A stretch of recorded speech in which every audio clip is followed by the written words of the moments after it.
Hello friends, welcome back to my channel. ఈరోజు నేను స్టవ్తో బెల్లంతో అసలు పని లేకుండా ఈజీగా ఇంట్లోని లిక్విడ్ మెహందీని ఎలా తయారు చేసుకోవచ్చో ఇప్పటి వరకు ఎవరు చెప్పని ఒక అద్భుతమైన ఐడియా మీతో షేర్ చేస్తున్నాను. మరి వీడియోని చివరి వరకు చూడండి. మధ్యలో స్కిప్ చేస్తే చిన్న టిప్స్ మిస్ అయినా కూడా అది సరిగా పండదు. సో కాబట్టి చివరి వరకు చూడండి. మరి మీకు వీడియో యూస్ఫుల్ అనిపిస్తే ఒక లైక్ చేసి షేర్ చేసేసేయండి. ఇందుకోసం కావాల్సింది ఒక నిమ్మపండు, అలాగే మంచి కలర్గా ఉండే కుంకుమ. మీరు అనుకోవచ్చు కుంకుమ కలిపితే ఏదైనా ఎర్రగా వచ్చేస్తుంది మళ్ళీ పోతుంది కదా అని. నేను లైవ్లోనే విత్ ప్రూఫ్తో సహా చూపిస్తానండి. ఇది మనకి మరీ గోరింటాకు పారాని ఉన్నన్ని వారం రోజులు ఉండకపోయినా ఇది మనకి 3 to 4 days ఖచ్చితంగా ఉంటుందన్నమాట. ముందుగా నిమ్మపండు తీసుకొని ఒక పక్క కొంచెం ఇలా కట్ చేసుకోండి. ఎక్కువ అవసరం లేదు. నిమ్మ జ్యూస్ అయితే మనకి ఒక 1/2 teaspoon తీసుకోండి, సరిపోతుంది. దీన్నే మీరు ఒక 4 వరకు పెట్టుకోవచ్చు అనమాట.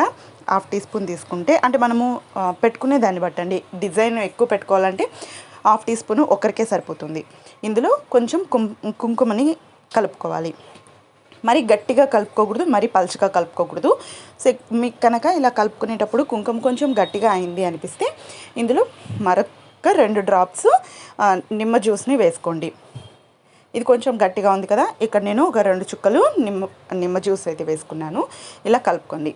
సో ఇలా మనకి ఈ మెజర్మెంట్ అనేది ఉండాలన్నమాట. చూసారు కదా, ఇలా మనకి చేతికి పెట్టుకుంటే కారిపోయినట్టు ఉండకూడదు, అలాగే స్టిక్కీగా అతుక్కునేసినట్టు కూడా ఉండకూడదు. ఇలా కలుపుకోండి. అంటే మనకి పారాని అయితే టైం వేస్ట్, మళ్ళీ స్టవ్ మీద పెట్టాలి, ఇవన్నీ ఉంటాయి కదండి. అయినా కూడా మనకి అది వారం రోజుల వరకు ఉంటుంది. ఇలా చేసుకున్నా కూడా మనకి 3 రోజుల వరకు కూడా బాగానే ఉంటుంది. ఇక్కడ నేనైతే చిన్న బాబు చేతికి పెడుతున్నాను. సో మీకు ఇది ఆరిపిన తర్వాత ఎలా పండింది ఏంటి అన్నది కూడా నేను మీకు వీడియోలోనే చూపిస్తాను. చాలామంది అంటున్నారు బెల్లం లేకుండా చేయండి, అది కూడా స్టవ్ మీద లేకుండా చేస్తే అప్పుడు నమ్ముతాం మేము అని. సో అందుకని నేను చాలా ఆలోచించి ఇలా ట్రై చేశాను. బాగా పండిందండి. కాకపోతే చిన్న బాబు ఎక్కువసేపు పెట్టుకోలేకపోయాడు. జస్ట్ పెట్టుకొని ఒక 5 minutes అంటే జస్ట్ ఆరిపోగానే కడిగేశాడనమాట. అలా కాకుండా మీరు 15 minutes వరకు కనుక పెట్టుకున్నారంటే మంచి ఎర్రగా కూడా పండుతుంది. ఇక్కడ నేను చిన్న సింపుల్ డిజైన్ వేస్తున్నాను, ఎందుకంటే చిన్నపిల్లలు కదా, ఎక్కువసేపు చేయి కూడా పెట్టుకోలేరు. ఆల్రెడీ నా చేతికి మొన్న పెట్టుకునిందే ఉందండి. ఇంకా చాలామంది త్వరగా వెళ్ళిపోతుంది ఎందుకు అంటున్నారు. కాకపోతే ఏం త్వరగా అయితే వెళ్ళలేదండి. ఇంకా 5 days అయినా కూడా నా చేతికి చూడండి మీకు కనిపిస్తూ ఉంది. సో నాకైతే వెళ్ళలేదు, బాగానే ఉందన్నమాట. ఇలా నేను సింపుల్ డిజైన్ పెట్టేస్తున్నాను. మీరు కూడా మీకు నచ్చిన డిజైన్స్ వేసుకోవచ్చు. పుల్లతో అయినా కూడా ఈజీగా సింపుల్గా కూడా వేసుకోవచ్చు. చూసారు కదా, ఇలా పెట్టేసుకోవాలి.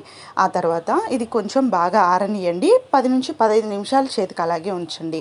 ఇక్కడ జస్ట్ వితిన్ సెకండ్స్లోనే అనమాట. అంటే పెట్టిన ఒక 2 minutes అండి, 2 minutes కూడా ఉండదు. ఆరిపోగానే కడిగేస్తున్నాడు చూడండి. వాడికి ఎక్కువసేపు పెట్టుకోలేకపోయాడు. సో ఇలా వాటర్లో కడిగే కానీ చూడండి ఎంత ఎర్రగా పండిందో కదా. ఇది ఇంకొంచెం పెట్టుకొని ఉంటే ఇంకా బాగా పండేదన్నమాట. చూడండి ఎంత చక్కగా ఉందో. ఇప్పుడు నేను ఇది పోతుందా లేదా అని కూడా నేను మీతో వైట్ క్లాత్ రుద్ది చూపిస్తాను, నేను మీకే తెలుస్తుంది. సో వైట్ క్లాత్ ఎందుకంటే వైట్ క్లాత్ మీద అయితే మీకు కరెక్ట్గా కలర్ పోతుందా ఉంటుందా అన్నది తెలుస్తుంది కదా. సో చేయి బాగా తుడుచుకొచ్చుకున్నారనమాట 2 పిల్లలకి. ఇక్కడ చూడండి వైట్ క్లాత్తో నేను రుద్దుతున్నాను. పోతే మనకి వైట్ క్లాత్ మీద రెడ్గా కనిపించాలి కదండి. సో కనిపించట్లేదు అంటే మంచిగా పండింది అని అర్థం. మరి చూసారు కదా, ఈ ఐడియా అయితే ఎవరు ఇంతవరకు చెప్పలేదండి. నేను చాలా ప్రయత్నం చేసిన తర్వాత నేను చేతికి పెట్టుకున్న తర్వాత బాబుకు పెట్టి చూపిస్తున్నాను. మరి ఎలా అనిపించిందో తప్పకుండా కామెంట్లో కామెంట్ చేసి తెలియచేయండి. అలాగే ఈ వీడియోకి ఒక లైక్ చేసి షేర్ చేయండి.